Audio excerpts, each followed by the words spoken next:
c'est Héloïse. On se retrouve dans un nouvel épisode de En Off, le podcast où on discute sans filtre et où on apprend des échecs pour rebondir plus fort. Prête à être inspirée ? C'est parti. Et aujourd'hui, je vous retrouve toute seule, et oui, ça arrive de temps en temps, pour vous raconter comment j'ai monté ma première société, qui s'appelle Eziol, mais je vais tout vous raconter.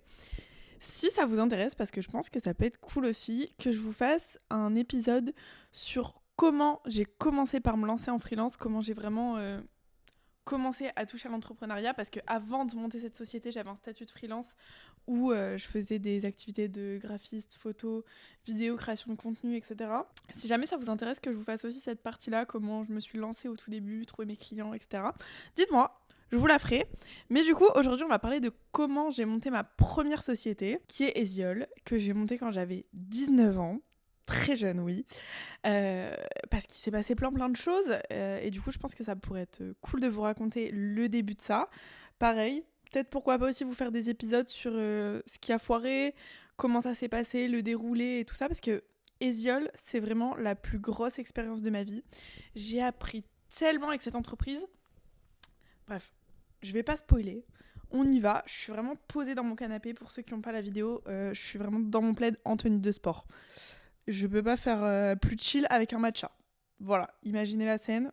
Je suis super bien. Je suis même perdue dans ce plaid qui est énorme. Bref, comment j'ai monté ma première société à 19 ans ? Je vous préviens tout de suite, j'ai fait plein de bêtises. Mais je vais dire que je les regrette pas parce que sans ça, j'aurais pas appris autant. Je vous remets un petit contexte. J'ai un statut de freelance. En gros, on va faire simple. Je finis mon bac, j'ai 18 ans. Donc j'ai eu mon bac en juin. Directement après mon bac, donc dès septembre après mon bac, je me mets en statut d'auto-entrepreneur. Je commence une activité freelance, je pourrais y revenir, du coup, comme je vous ai dit, si ça vous intéresse. Je commence et en parallèle, je commence des études en communication. Je vais en études, je me fais chier. Désolée pour le terme, mais c'est le cas. Je m'ennuie de ouf, donc je finis par arrêter en décembre. Je passe mes partiels et j'arrête. Je me retrouve donc 1er janvier, si je ne me trompe pas, c'est 2020. Non, je me trompe pas, c'est 2020. 1er janvier 2020, déscolarisée, à mon compte. Donc voilà, je fais mon activité à mon compte, tout se passe bien. Et Covid, vous vous souvenez de celui-là en mars 2020 ? Moi, je m'en souviens bien. Du coup, j'étais chez mes parents, donc j'avais pas de responsabilité avec le loyer, etc. à payer. J'étais chill, tu vois, genre ok, il y a plus d'argent qui rentre, mais c'est pas grave, j'ai pas de responsabilité à ce niveau-là. Donc, mars 2020, Covid, ce qui fait que mon activité de freelance, qui était pour des entreprises, mes clients me disent « Bah écoute Héloïse, on t'adore, hein, mais on sait pas où ça va nous mener, donc pour l'instant on met tout en pause et on verra. » Ok les gars, top. Donc je me retrouve chez mes parents, sans responsabilité certes, mais enfermée entre 4 murs avec rien à faire. Donc je faisais déjà des vidéos et tout à l'époque, donc je continue de faire du contenu et tout, mais ça me prend pas tout mon temps. Donc je me dis « Attends meuf, il y a un projet que t'as depuis que t'es petite, genre c'est un rêve de gosse. En vrai, pourquoi pas bosser dessus ? Peut-être que tu le lanceras pas, que tu le feras pas, mais là t'as le temps, donc vas-y. » Et du coup, ce projet que j'ai depuis petite, c'est d'avoir une boutique en ligne. Vous allez me dire, elle est chelou celle-là. Mais j'avais déjà un peu touché à ça, dans le sens où depuis très jeune, je créais des bijoux que je vendais sur les marchés de Noël. Et j'avais même fait une boutique Etsy, qui avait complètement flop, mais j'avais fait une boutique Etsy pour vendre mes bijoux, et j'avais toujours kiffé ça. Et donc, je voulais créer une boutique en ligne depuis très longtemps, et je savais que j'allais le faire un jour, mais je savais pas quand. Et je me suis dit, c'est le moment. Mais moi, j'aime bien ne pas faire les choses simplement, parce qu'à la base de la base, ça je l'ai jamais raconté, je voulais faire une boutique de vêtements, voilà. Sauf que moi, je n'aime pas faire les choses comme tout le monde, donc je ne voulais pas faire de l'achat-revente de vêtements. Je voulais pouvoir dessiner mes vêtements, créer vraiment mes propres trucs et tout, et je me suis rendu compte que j'avais pas forcément toutes les connaissances techniques pour dessiner des vêtements. Même si j'avais fait un bac designer appliqué, ça s'arrête là. Donc, il fallait que j'ai une forte équipe autour de moi et ça demandait un investissement assez colossal. Je crois que j'avais calculé et pour faire ce que je voulais faire, il fallait que je sorte 200 000 euros. Franchement, je les avais pas. Et c'était vraiment ma première société que je voulais lancer. Donc, je me suis dit, tranquillo. Hein, on va y aller tranquille.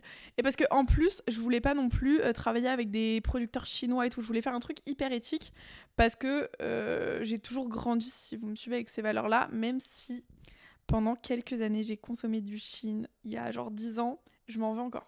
Mais maintenant, j'ai grave évolué et tout.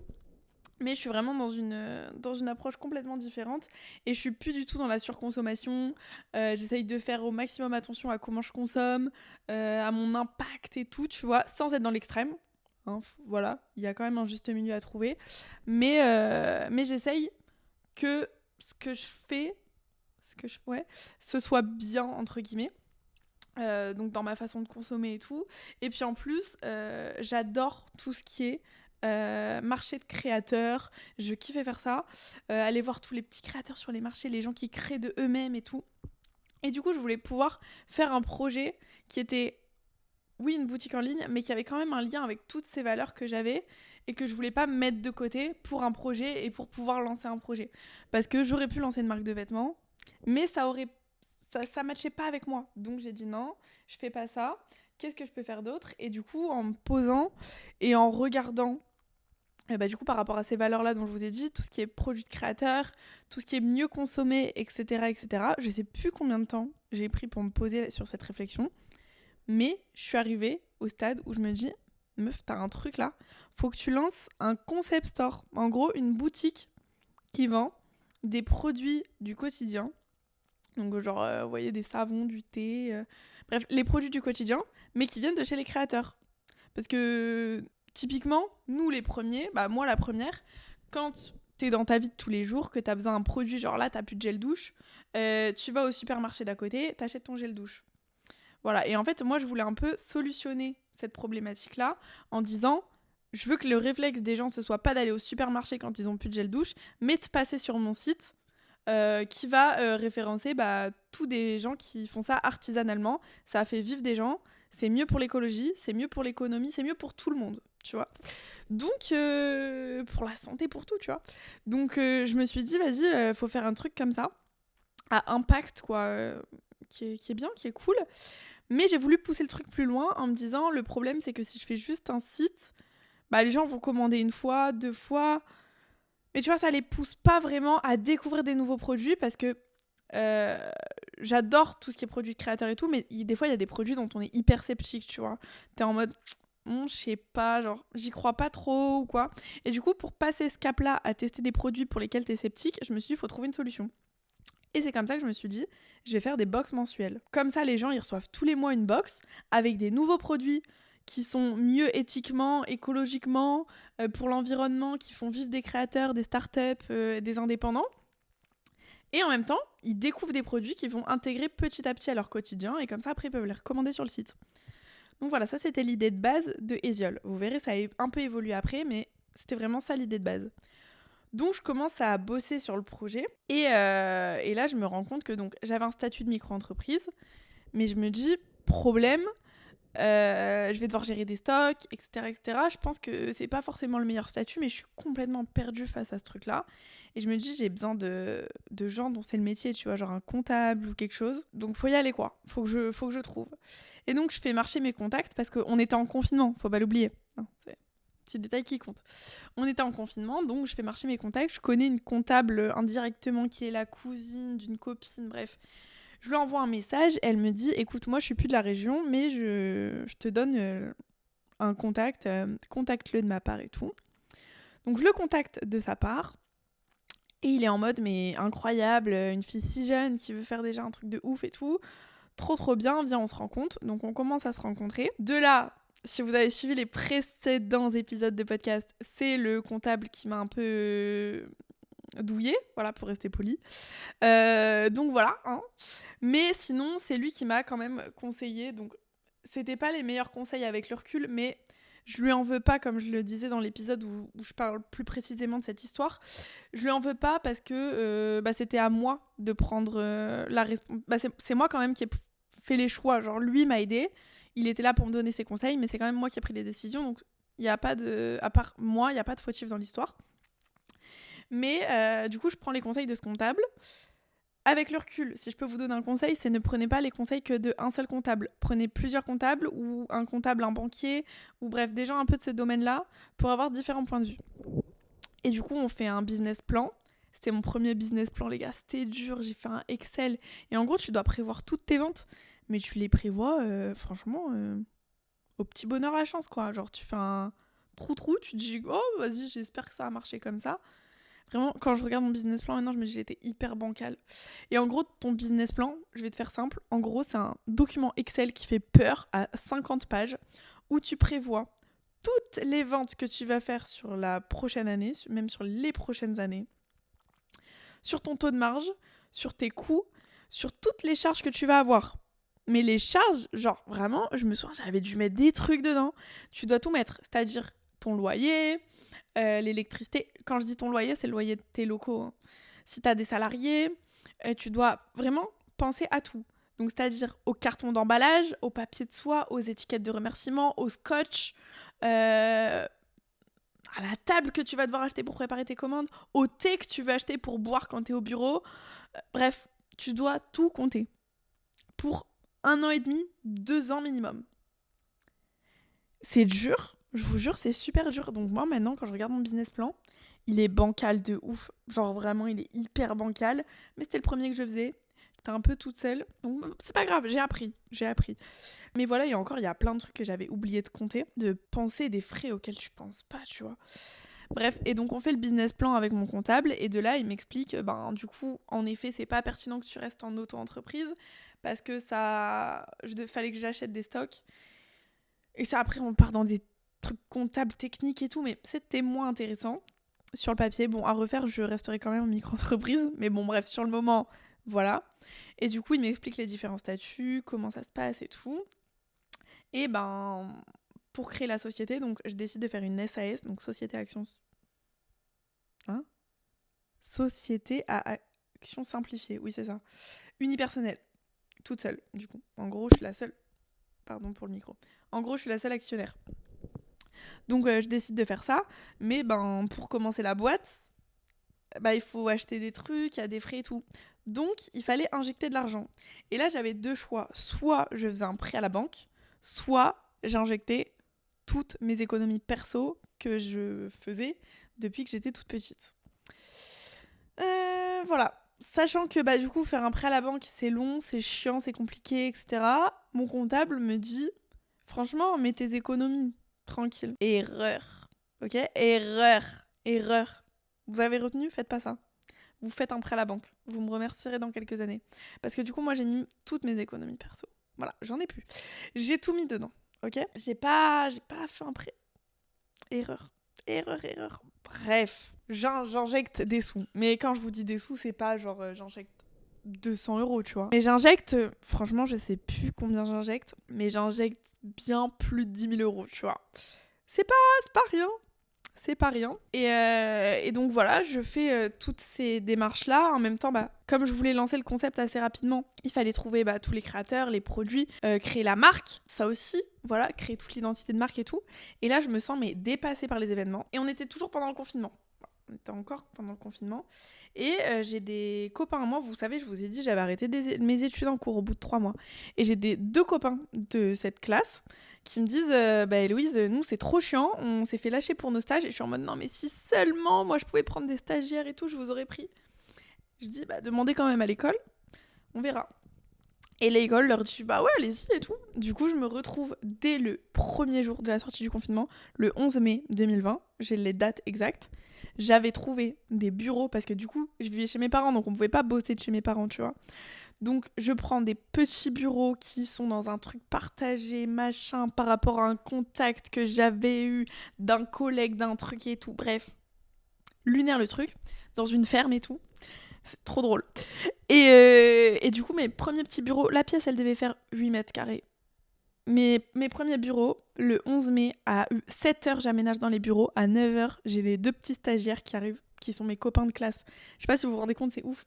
Genre, on était à l'école ensemble. Au bout de 3 mois, je leur ai dit ciao. Et là, c'était mes stagiaires. C'était lunaire. Et du coup, Léa et Louis, qui étaient en stage avec moi, m'ont aidé à monter Isiole. Et du coup, là, on était en mai. Et le but, c'était de lancer en juillet. Il reste 2 mois pour trouver le nom de la marque.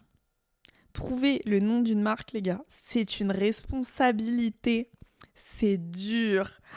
On a fait des tableaux, des brainstorming et des trucs dans tous les sens. J'avais plein d'idées. Mon idée de base, vous savez, le nom de base, au début, je me disais, c'est une idée de génie. C'était Change Up. Merci la vie, je n'ai pas choisi ce nom parce que je trouve ça immonde. Et du coup, on teste avec des onomatopées, je fais par rapport aux lettres de mon prénom, aux lettres des gens de ma famille, aux lettres de mes proches. Et je vous jure, on avait sorti des blazes horribles. Et à la fin, vraiment, fallait que je me décide parce que là, la société, fallait la créer, donc je devais signer les papiers et tout et donner le nom. Là, je me dis, vas-y, ça fait quoi Héloïse à l'envers. Et je vois, ça fait Hésiole. Et je me dis, pas mal en vrai, tu vois, ça a une signification, ça sonne bien. Ça existe pas encore parce que entre deux, j'avais trouvé des noms mais qui étaient déjà déposés. Donc je pouvais pas les prendre. Une galère, hein, vraiment une galère. Et du coup, là, je vois ça, Hésiole, et je vois que ça n'existe pas, c'est bon, je peux le prendre. Du coup, j'ai dit ok. Mais je crois que j'ai trouvé ça genre la veille du jour où je devais valider le nom. Du coup, j'étais partie sur Hésiole, mon prénom à l'envers. Voilà, il y a juste un H en moins, mais mon prénom à l'envers. Et après, il fallait faire toute la charte graphique, toute l'identité graphique du truc. Trouver tous les créateurs avec qui on allait travailler. Donc on allait visiter des créateurs, mais tous les jours. On cherchait des créateurs. Fallait préparer les premières box, parce que du coup c'était des box mensuelles qui étaient toutes prêtes. Prévoir les stocks. Et en fait, ah punaise, je me rappelle en racontant l'histoire. Et en fait, du coup je voulais lancer en juillet. Et en août, j'avais prévu de faire des marchés de créateurs. Plus en septembre, il y avait la braderie de Lille, qui est un très gros événement, parce que du coup à la base, j'étais originaire du Nord, donc j'étais à Lille, qui est un très gros événement, qui ramène du monde et tout. Donc moi, j'avais vraiment prévu de me lancer sur fin août, début septembre, sur des événements. Voilà, j'avais vraiment misé toute ma com là-dessus. Donc t'achètes le stock, tu sors des chèques, t'achètes, parce que faut pas acheter que le stock de produits, il faut aussi acheter les cartons, etc., etc. Les cartons, tu peux pas les acheter par 10, tu les achètes par 500. J'ai sorti des chèques, j'ai acheté 700 rouleaux de scotch, je crois, je sais plus combien. Bref, des trucs, mais lunaires. Sauf que les bureaux où j'étais, c'était 2 étages en escalier, je ne pouvais pas stocker de la marchandise là-bas, donc il fallait que je trouve des nouveaux bureaux. Donc, j'ai trouvé des nouveaux bureaux où je pouvais stocker de la marchandise. Non mais tout s'enchaîne et tout. Donc je crois on a déménagé les bureaux genre début juillet. Ensuite, une fois qu'on avait les produits, on a dû shooter tous les produits. Donc j'ai dû trouver des pods, j'ai loué un Airbnb. On a fait toutes les photos des produits pour le site, pour toute la com, faire les vidéos, machin, etc., etc. Et là, ça sort le 22 juillet 2020. Ça va faire 5 ans cette année. My God. Bref, ça sort. Et alors là, je pensais avoir des dizaines de commandes parce qu'en plus j'avais plein de proches, de copains de l'époque qui m'avaient dit ouais, compte sur moi, dès que ça sort je passe ma commande, je te prends une box, machin et tout. Ouais, de ouf, personne. Je me souviens que la première abonnée à la box, elle s'appelle Tiffany, je connais même son nom de famille, je ne la connais pas, c'est bon pour vous. Elle a été cliente pendant les 3 ans et demi d'Hésiole à la box, tous les mois, voilà. Donc la morale de l'histoire, c'est que les gens qui vous soutiennent le plus sont ceux que vous connaissez le moins. mais bref, je lance et là, un peu flop, tu vois. Bah, pas flop, mais je m'attendais un peu à mieux. Mais je suis en mode, t'inquiète, c'est pas grave, il y a les événements. Genre, moi, j'ai tout prévu sur fin août, début septembre. J'étais inscrite aux événements et tout, hein, j'avais tout prévu. J'avais vraiment tout prévu. Et donc là, le temps passe. Sauf que, vous vous souvenez, le Covid, il est pas parti le 11 mai. Hein, il est revenu plusieurs fois. Du coup, tous les marchés du mois d'août sont annulés. Et là, je me dis, mais les gars, attendez, moi, j'avais prévu, j'ai mon stock, j'ai tout. J'ai sorti la carte. Elle est plus que sortie, là. Comment on fait ? Voilà, parce que du coup, tous les mois, t'as des charges.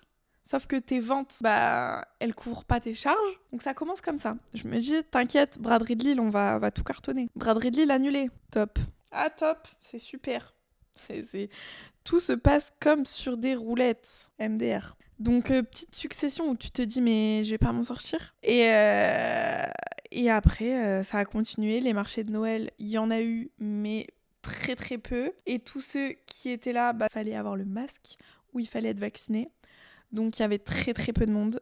Je me souviens des marchés de Noël. Non, mais vraiment, c'était horrible cette période. J'étais vraiment déter, hein, parce que pendant 2 ans, ça a été comme ça, les marchés de Noël, où littéralement, tu payes ta place un rein. Genre, la place, c'est entre 30 et 200 euros, pour vous donner une idée.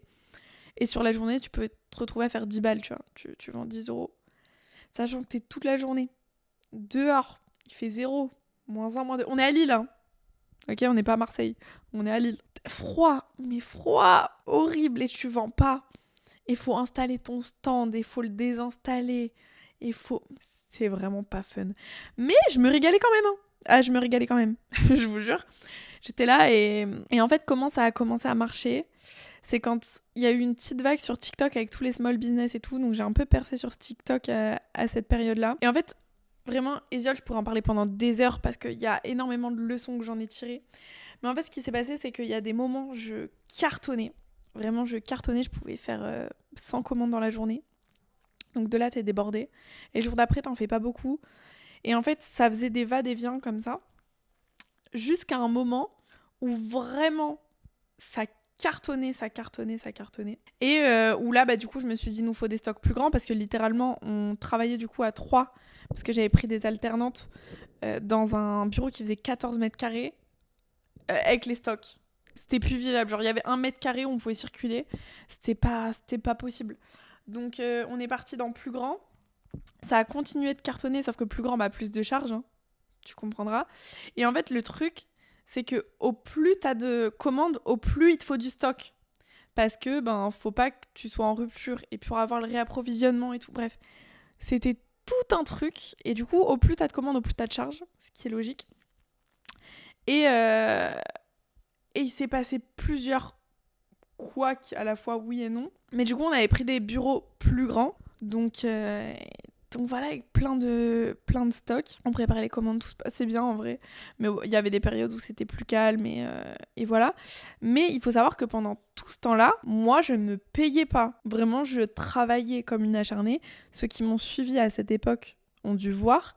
Mais je faisais du 7 jours sur 7. Je vais pas dire 24-24, mais presque. Je faisais du 7 jours sur 7, sans week-end, sans vacances. Pendant bien 2 ans, j'ai pas pris de jour off. Malade. Faites pas ça, je vous le dis. Faites pas ça. Sur le moment, tu te dis tranquille, ça va, je gère. Mais après, ça va plus. Ça va plus du tout. Donc voilà. Et entre deux, je vous ai pas dit, mais au bout de quelques mois, la box, elle a changé. Parce que ce qui s'est passé, c'est que je me disais, une box mensuelle, c'est trop bien. Tu découvres des produits français et tout. Mais il y a des gens, des fois, ils recevaient du coup des produits dont ils avaient vraiment pas l'intérêt. Et je me suis dit, du coup, c'est pas logique parce que mon but, c'est un aspect écologique quand même. Que ce soit un bon impact, tu vois. Mais là, les gens reçoivent des produits dont ils n'ont pas besoin. C'est pas logique. Et du coup, j'ai créé la box mensuelle 100% composable. Donc, c'est-à-dire que tous les mois, tu avais une sélection d'une 30aine de produits et tu pouvais choisir ce que tu voulais. Et j'ai été la première à lancer ça. Donc voilà, s'en est suivi aussi une succession de choses où je vous ai fait un autre épisode aussi sur le fait qu'une influenceuse a volé ma charte graphique. Bref, plein de petits trucs comme ça. Mais voilà, il y a eu plein de couacs et il y a aussi eu plein de réussites. J'ai lancé un agenda du coup parce que j'adorais la papeterie. Et du coup, j'ai créé mon propre agenda pendant 3 ans. Sur les 3 ans, on a vendu 3500. C'était un best-seller. On faisait des millions de vues sur TikTok et tout avec ça. Dinguerie, genre vraiment dinguerie. Et du coup, il s'est passé plein de choses avec Eziol. Des pour et des contre. Mais je me suis jamais payée sur cette entreprise pendant 3 ans et demi. Et à la fin, je pense que j'ai trop donné par rapport à ce que j'ai reçu entre guillemets, c'est-à-dire que vous voyez, j'ai galéré à me lancer, j'ai eu aucune aide de l'État, rien du tout, parce que même si j'étais pendant le Covid, comme je me lançais pendant le Covid, en fait fallait que ton entreprise elle ait, je sais pas, 2 ou 3 ans de recul pour avoir des aides. L'aide à la création d'entreprise, je l'avais pas parce que j'avais pas 25 ans. On m'avait clairement dit, j'avais vraiment appelé Pôle emploi en mode oui, parce que en fait Pôle emploi fait une aide pour les personnes de 25 ans qui lancent une entreprise. Ou du moins, à l'époque, c'était ça. Je sais pas si c'est encore le cas, mais en gros, t'avais 1 000 € par mois quand tu lançais ton entreprise. Et du coup, moi, je leur avais dit, il n'y a pas moyen, genre même si j'ai pas 25 ans et tout, il n'y a pas moyen. Il m'avait dit, non, travaillez 6 mois, faites un CDD de 6 mois, mettez-vous au chômage jusqu'à vos 25 ans et vous lancez quand vous avez 25 ans. J'étais en mode, mais c'est quoi cette mentalité de merde si je veux le lancer maintenant? Du coup, j'ai lancé, mais j'ai eu aucune aide. Mais vraiment, quand je vous dis que je n'ai eu aucune aide, je n'ai eu aucune aide. Les seules aides que j'ai eues, c'est les aides pour les alternances. Et encore, j'ai dû me battre pour les avoir, si vous saviez. Je pourrais aussi en parler de ça parce que, franchement, j'ai envie de dire, le système français, à aucun moment ne m'a aidée. Mais vraiment pas. Depuis les 6 ans que j'entreprends, je n'ai jamais été aidée. Donc voilà, mais voilà, et j'ai arrêté parce que mentalement j'étais épuisée. L'entreprise ne gagnait pas assez d'argent pour vivre pérennement. Du moins pour que je me paye. Et au bout d'un moment, j'ai besoin de gagner des sous, tu vois. Voilà, j'aime bien être bénévole, j'aime bien faire des trucs par passion, mais au bout de 3 ans, vous comprendrez que j'avais besoin d'avoir un petit salaire. Donc voilà, et puis j'ai eu d'autres opportunités. Et voilà, et puis de toute façon, dans tous les cas, je ne serais pas là sans être passée par Ésiole, donc j'ai aucun regret. J'ai envie de dire c'est mes études à moi, voilà. J'ai pas fait 3 ans d'études, j'ai fait 3 ans d'Ésiole et je pense que j'ai appris plus, donc pas sur certains trucs, tu vois, mais dans la globalité, niveau polyvalence, j'ai appris pas mal. Parce que oui, en plus, je vous ai pas raconté. Ça aussi, je pourrais en faire un épisode parce que sinon... Là, je peux parler pendant 3 heures, mais j'ai travaillé du coup, parce qu'à un moment, on avait tellement de commandes que j'ai travaillé avec un service logistique. Donc, c'était des personnes qui préparaient les commandes. J'en ai testé 2. Les 2, ça s'est mal passé. Ça aussi, je pourrais raconter parce que je pense que du coup, il y a des leçons à en tirer, c'est sûr. C'est sûr, j'ai fait des bêtises, encore, mais il y a des leçons à en tirer. Et j'ai pas honte de dire que je me suis plantée. Hein. Faut pas croire que les gens qui se lancent et qui réussissent très bien aujourd'hui ont toujours très bien réussi, ils ont aussi fait des conneries. Parce que franchement, c'est quand tu fais des conneries que t'apprends le plus. Et j'ai vraiment pas peur de dire que j'en ai fait des conneries. Pour des trucs minimes et pour des gros trucs, tu vois. Mais voilà, et du coup, c'est aussi pour ça que j'aime bien faire des podcasts, pour vous raconter les bêtises que j'ai faites. Comme ça, tu vois, si au moins toi tu les fais pas, ma bêtise elle aura servi, voilà. Donc voilà, mais faut toujours en tirer le positif. J'ai eu du mal à arrêter, même des fois, franchement, je vais pas vous mentir, ça me manque un peu parce que j'aimais trop préparer les commandes, j'aimais trop trouver les produits, j'aimais trop les clients, faire le contenu, faire les lives, on prépare les commandes et tout, c'était trop bien. Genre vraiment, j'adorais, sauf que fallait que je choisisse entre Ésiole ou ma santé mentale. J'ai choisi ma santé mentale et je regrette pas, hein.